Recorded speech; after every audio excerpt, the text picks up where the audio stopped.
welcome to Wisconsin Weather Experts, exclusively on Fox Local. And we have Chief Meteorologist Rob Haswell with me today. We have a lot to talk about. Yeah, it's a busy day. Busy day. Busy weekend, obviously. Less so here than in other parts of the country, and we're going to get to that in a second. But obviously, we had a busy morning here.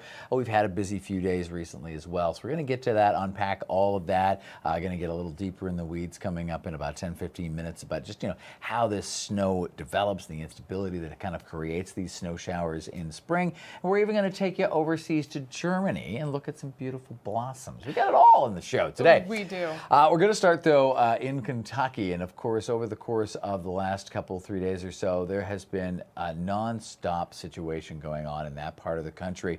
Small town southwestern Kentucky completely, as you can tell, overwhelmed by floodwaters. They had these massive downpours, one after the next. Drone videos, which you're looking at from Hopkinsville, Kentucky. They had those heavy rains. They even had flash flooding through the community the other day in the city of at least 31,000 folks. So it's a fair-sized town right there. Dozen people had to be rescued from their homes. Dozens of pets, unfortunately, tragically swept away in the rising floodwaters. The town is one of many of those in the Midwest and some of the southern communities that have been hit with this severe weather recently.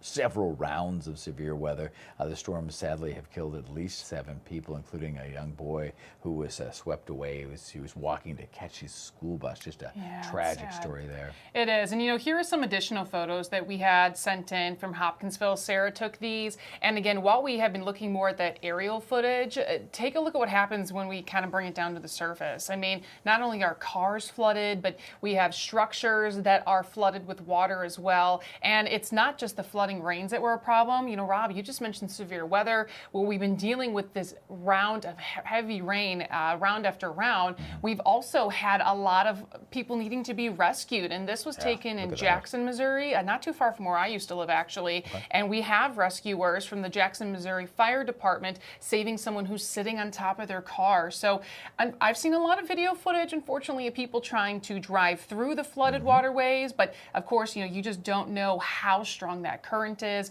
how much it can actually wipe out the roads underneath. And unfortunately, it has put people in harm's way, and fatalities have been recorded from that. Tragic. It's a cute little rhyme, and sometimes that kind of undercuts the actual message, turn around, don't drown. But it is a very serious thing. The power of floodwater is impressive. It takes very little. Just a few inches can knock you off your feet, and then you're into the thick of it, and you may not be able to get out of it.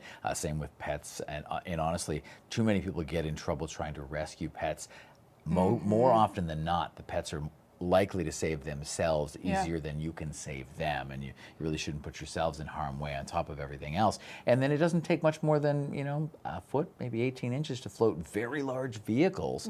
And the speed, some of that water is moving 6-12 miles an hour sometimes downstream, and once you get up in it, once your car is buoyant, you're not going to stop until you hit something or until you run aground. So you have absolutely no control. It's not like cars, even the fancier cars come with rudders these days. Yeah, well, in those pictures we're showing here, that was actually portions of Louisville where they were putting the flood walls up. Because an area like that, where you're around the Mississippi, Ohio River valleys, many of those towns abutting up to the rivers, they have flood walls. And they haven't put those flood walls up for some spots, even in Cincinnati, since 2018. So it has been a long duration, 6 to 8 years for some locations, to have flooding like this. And so it is impacting towns. It's impacting a lot of people. We've talked about pets, the strength of that water. And it looks to get worse, in fact, through this week, as most of these rivers are going to be cresting, meaning getting to their highest point either today or tomorrow. It takes time for all that flood water. I mean, obviously the flash flood happens in the moment, thus the name. But the rest of it takes a while to kind of run off and get into the watershed, and that's why rivers tend to continue to rise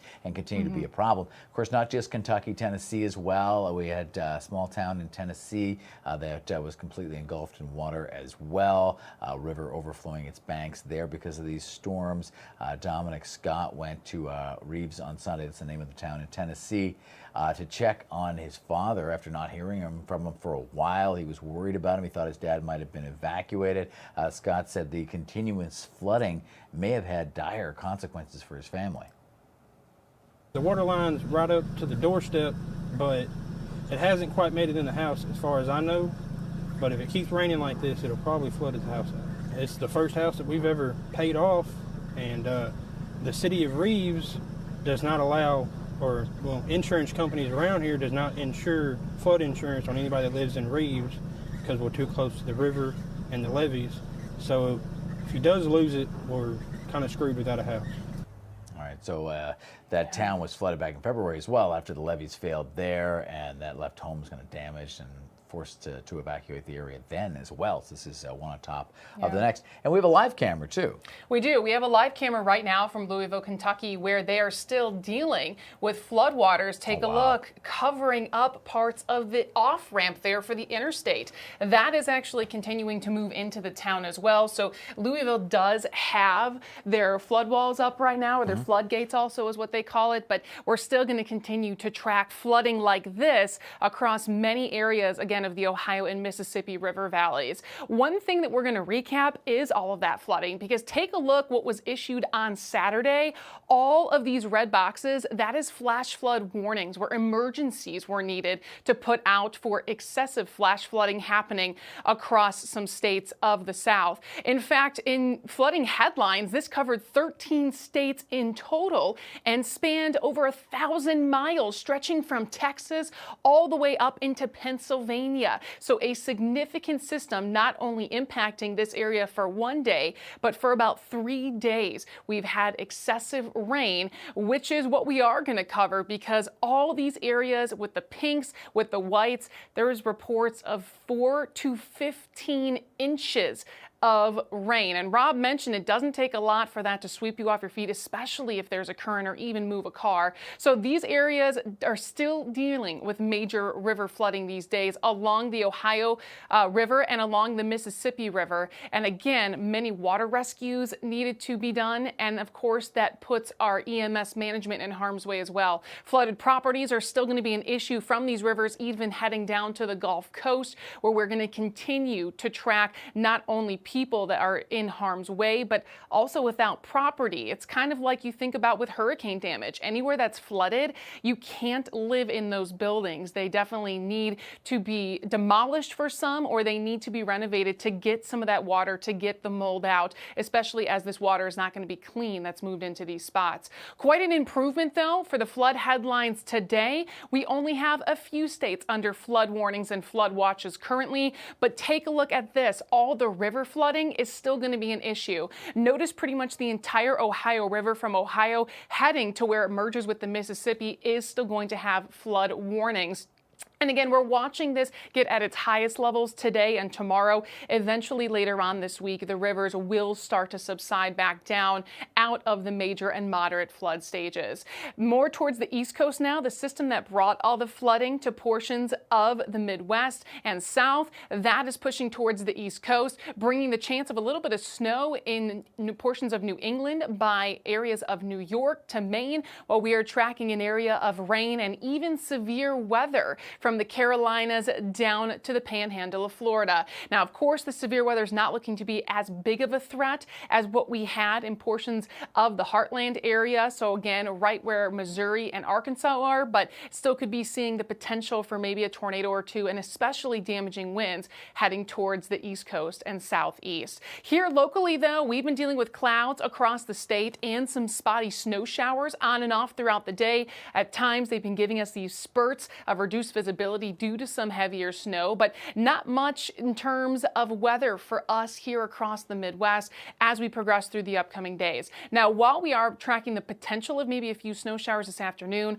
we look to bring the sun back across the Midwest as we head into Tuesday. But notice what happens Tuesday and Wednesday. We're tracking another system which statewide could bring some showers. It could also bring some snow depending on the track of that and what our temperature profile is like. So we'll be watching that midweek Wednesday and heading into Thursday before that departs. What we're also noticing, though, is while we do have these systems across the U.S. right now, ahead of this cold front, that is where the warmest air is sitting right now, especially in areas, again, of the Carolinas and heading towards Florida.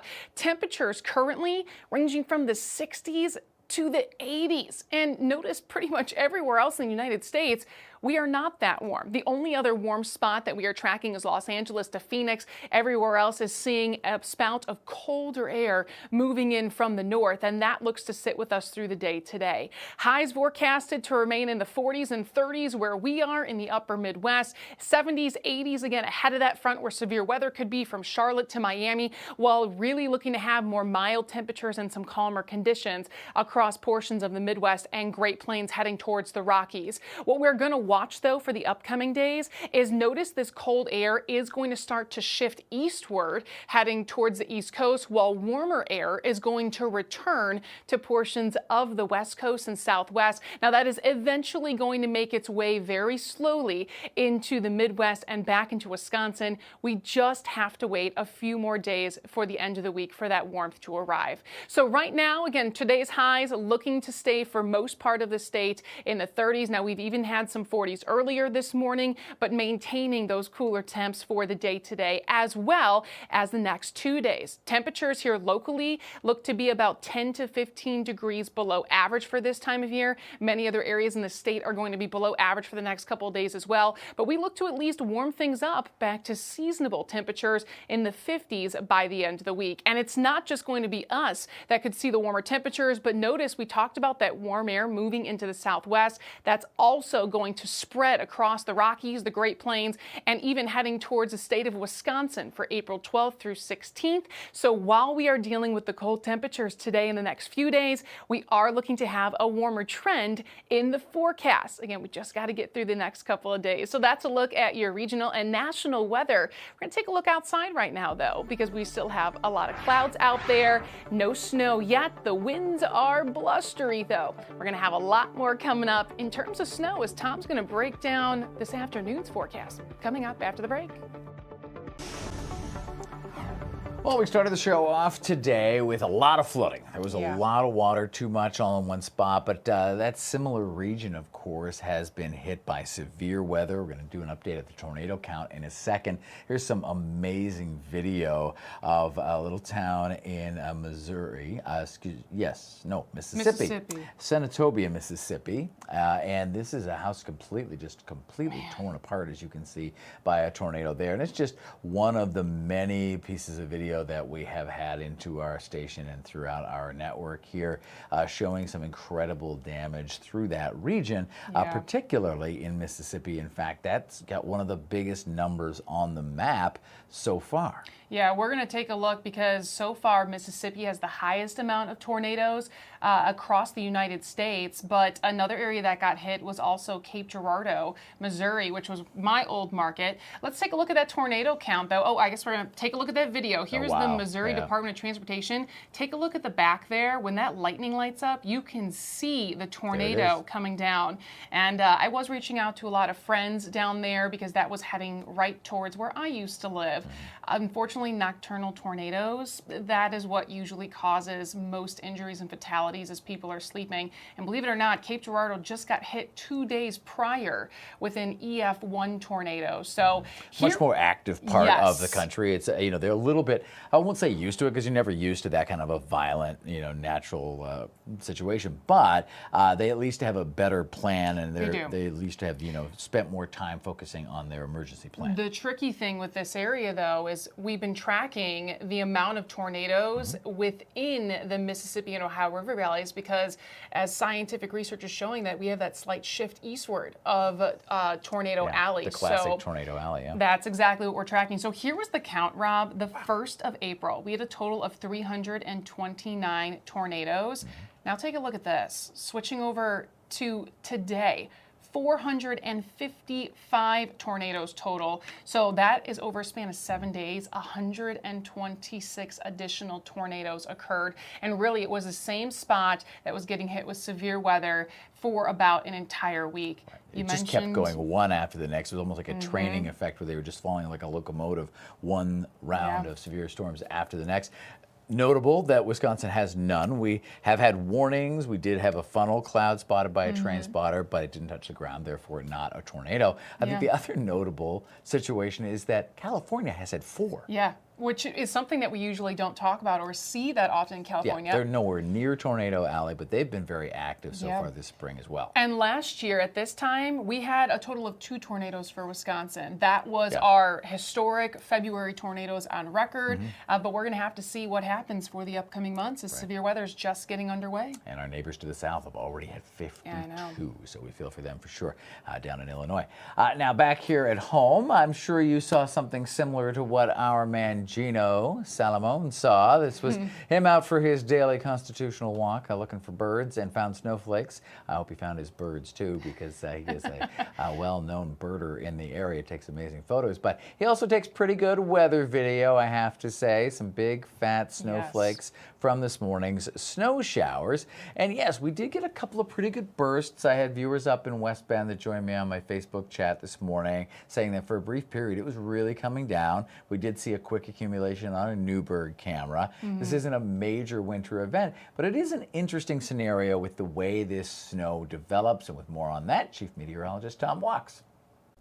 Well, as we have snow in the forecast here on this Monday, I want to talk more about the science behind what is causing some of this snow. So take a look here at Sky Vision Plus for this afternoon and into this evening. And what you'll notice here, of course, we have the wind direction and the wind speed in miles per hour. But note the snow here and note how it's kind of a blotchy nature on the computer model, how it's kind of blotchy looking, right? So take a look as we go through the afternoon and into the evening. It's more of these scattered snow showers coming in from the north. But watch what happens here as we go past sunset. Poof! You see how they all start to dwindle out. This is very similar to a setup that we get on a warm summer day when we get pop-up showers and thunderstorms. Of course, there is no warmth in our atmosphere right now. At the surface, temperatures are in the 30s with those gusty northerly winds, right? But that's not very warm, of course. But all things considered, when you look higher up, we're seeing a lot of what we call atmospheric instability. So these are called instability snow showers. Let me take you upstairs here to 18,000 feet. These are temperatures for early this evening at 18,000 feet. So what you'll notice here is very cold air across the state of Wisconsin. So wait a minute. What does this mean? So this means that here at the surface, we're windy and in the 30s. If you were to take a hot air balloon ride, a very cold one, and go up to 18,000 feet, temperatures drop to roughly minus 15 Fahrenheit. So that temperature difference between the surface and 18,000 feet is what is causing that instability and creating the snow showers, that blotchy nature of those scattered snow showers this afternoon and this evening. And even though it is still going to be very cold aloft later on tonight, once the sun sets and our temperatures will rapidly cool this evening, well, that temperature difference starts to close, so the instability is not as great after sunset, which is why those snow showers will dwindle at about 8, 9, 10 o'clock tonight after we get past sunset. So again, we call these instability snow showers because of that very cold air at about 18,000 feet. All right, there you go. Way up 18,000 feet, taking us up well above our heads there. But like we've said so many times on this show, you know, it's not just about this lower 2 meters that we live in. Everything is happening above us, too, that impacts us right down here on the ground level. And it impacts us in a variety of ways, as we've seen, obviously, with the flooding and the tornadoes and the snow. We're going to turn the page a little bit here after the break, get a little bit more positive. We're actually going to take you into space, so we'll go well beyond the 18,000 feet. And we'll also take you to Germany to look at some beautiful blooms. Stick around. Well, welcome back to Wisconsin Weather Experts. It certainly has been a wild ride across the nation with flooding. We've been talking about severe weather, and Tom informed us, yes, of a little bit of instability snowfall, which we still could have a few snow showers. Yeah, might see a few scattered around the area. And if you ever see something weather-wise, or really anything in the earth sciences, atmospheric sciences, sciences in general, and you want to ask a question about it, well, please do. You can, in fact, use that QR code right there on the screen. It will take you to a page where you can just upload upload your question, and we will do our very best to answer it. Well, we're going to go above and beyond here in outer space. That's where our next story is going to take us. Now, we have talked about some of the missions of these capsules coming back down, but this one didn't have astronauts on board. This is the unique story here. We actually had 4 normal people, normal citizens with no experience going to space. And they were the first humans, in fact, to be directly over the North and South poles. Right. Polar orbit, which is not the usual. And while they were up there, they actually conducted 22 experiments and included taking the first medical x-rays in space. We're going to have a lot more as Jonathan Serriere gives us information. A SpaceX Dragon capsule splashed down safely off the California coast Friday, carrying 4 private explorers. All emerged from the capsule in good health and good spirits. The From-2 mission, named after a 19th century polar exploration ship, took the international crew on an orbital path directly over the Earth's north and south poles, the first humans to ever do this. Shortly after launch Monday, all 4 reported motion sickness as their bodies adjusted to microgravity, but said they felt completely refreshed after a good night's sleep. How did you sleep last night? I slept really well. Good. It was so cozy. I heard that you don't sleep so well in space, but I think we all slept extremely well. Yeah. The private explorers conducted 22 experiments, including taking the first medical x-rays in space and growing mushrooms in microgravity to bring back to researchers on the ground who are looking for efficient ways of providing food for future missions to the moon and Mars. Mushrooms are the perfect space grow. They can grow in very small spaces. They're highly nutritious. They help close the loop in plant agriculture. Because they're fungi and not actually a vegetable, they're not plants, they don't need to photosynthesize, so they can grow quite well in the dark as well. This was the first time in space for the entire From-2 crew, which included a polar explorer, a polar scientist, and a cinematographer, all led by a cryptocurrency entrepreneur. In Atlanta, Jonathan Serriere, Fox News. Fascinating that where we're at in space exploration these days, you know, like private citizens are going up. If the cost ever comes down to the equivalent of a plane trip, oh, absolutely. I would love to do that. I would probably, lose my lunch, but I'm willing to do that if I get to go into outer space one day. Yeah. How about instead of space, we take you to Germany, where it's a beautiful shade of pink right now. Gorgeous. Look at this video. So the trees have come back to life, and this little German town right there, the city, unusually warm, so it's a little bit ahead of schedule. They are seeing the buds in the trees bloom earlier. They're very happy about it. Residents and visitors alike are checking things out, taking in the sights. Over there, they've hit about 68 degrees, which locally is on the milder side. Well, it'll be mild here too, I suppose. Something you don't usually see in that region in April, so they're getting this early treat with these beautiful pink blooms. Just had to share. It really is gorgeous. You know what might be gorgeous, though? I think something you saw this morning. Well, it's gorgeous in its own way. Not if it's in your backyard, but yes, yesterday evening, I had to look out in the backyard because my dog was acting super weird, and then I looked out and found out why Marty was losing her ever-loving hairy mind, and it was because this little guy came over for a visit. And from a distance, through a nice pane of glass, it wasn't too scary for me, but I can see why the dog was a little concerned. A coyote, there's the still pic, was just wandering around, and just to give you some idea, that's maybe 20, 25 feet from my back door. You think Marty tries to communicate with the Oh, coyote? yes. She often will try to communicate things, and I don't figure them out until well after the fact. There's a lot of me saying, what? What do you want? And then this time it was a little quicker because I looked out the window. I saw some movement, too. Yeah. And she was So like, you knew it was something. dude. Normally I'd think it would be a squirrel or something. That's what I thought. You know? She doesn't usually get that worked up. We have bunnies all the time. But when I looked over and saw that coyote and didn't see any bunnies, I was like, oh, I see why you're upset. That's why. But well, yeah, cool. fascinating to see Better that. that it was moving away rather than coming closer. I was getting to the point where I was like, I'm gonna have to like make some noise and scare it off, but then it wandered off naturally, so that was a good thing. But I'll be keeping an eye out, and I might look up some preventative measures just to keep Marty safe. She's a big enough dog, but she doesn't need to get into that situation. We don't want that. We do want you. We want you to come back tomorrow, same time, same place, right here on the same app, Fox Local. You're watching Wisconsin Weather Experts. Thank you.